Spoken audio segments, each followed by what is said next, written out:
അപ്പമെന്നെ ദഹിപ്പിച്ചു നിൻ ദേഹിതൻ ഭാഗമാക്കും. ഈ അപ്പമെന്നെ ദഹിപ്പിച്ചു നിൻ ദേഹിതൻ ഭാഗമാക്കും. യേശുവേ നീ മാത്രമല്ലോ ആത്മാവിൻ ഭോജനവും ജീവനിൽ സാന്ത്വനവും.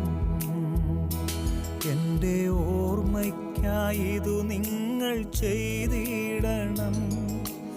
അവസാന നാൾ വരെ ഒരുമയോടെ എൻ്റെ ഓർമ്മയ്ക്കായിതു നിങ്ങൾ ചെയ്തിടണം. അവസാന നാൾ വരെ